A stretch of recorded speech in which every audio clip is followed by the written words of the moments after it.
Hello po, ang topic po natin ngayon is about cough. I'm from Mrs. Mel from Health Tips for Kids. Before you continue to watch this video, kindly subscribe now and hit the bell button to notify you and my next video. Thank you very much to all of you. Coughing po is a body way trying to clear irritants, foreign objects, and viruses.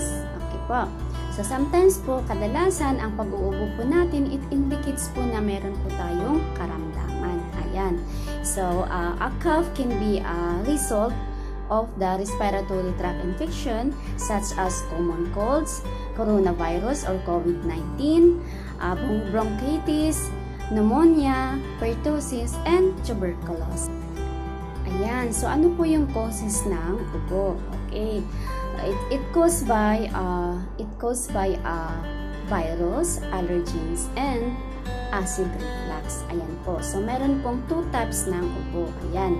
Number one is dry cough. Yun po yung sinasabing non-productive cough kasi wala po siyang plema.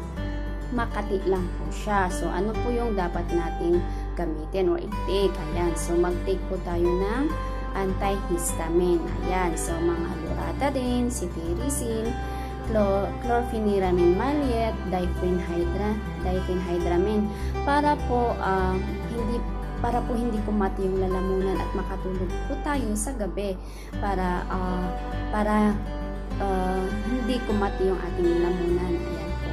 And then mag-take din po tayo ng lozenges para po moist po ang ating lalamunan. Ayan po. And then mag-take din po tayo ng honey with cinnamon, the favorite of Dr. Farah. Yan po. At ang pangalawa po is, mag-take din po or gumamit din po tayo ng air humidifier to speed up the recovery para mag-recover po tayo kaagad-agad. Ayan.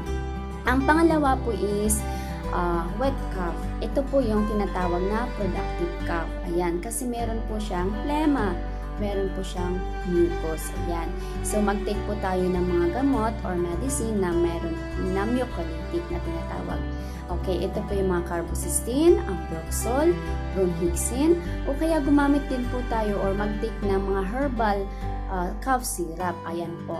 And, isa din po is yung expectorant. So, yung expectorant po, ititin po niya yung mucus para ilabas niya. Ayan. So, yun po yung mga guaifenesin. Ayan po. And then, mag-take din po tayo ng honey with lemon. Yan. Kumain din po tayo ng mga masusustansyang pagkain.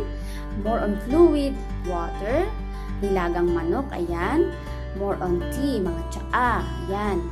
At matulog po tayo ng, ayan po. So, pag po mayroon po tayong lagnat at cause po ng ubo natin is bacteria, ay kailangan po tayong magpatingin sa doktor kasi ang doktor po ay mag-prescribe siya ng antibacterial medicine. Ayan po. So, hindi po basta ka lang mag-take ng antibiotic kung hindi po confirm na bacteria po ang causes niyan. Ayan lamang po at maraming pong salamat. Hope ang tips na ito ay nakatulong po sa inyo.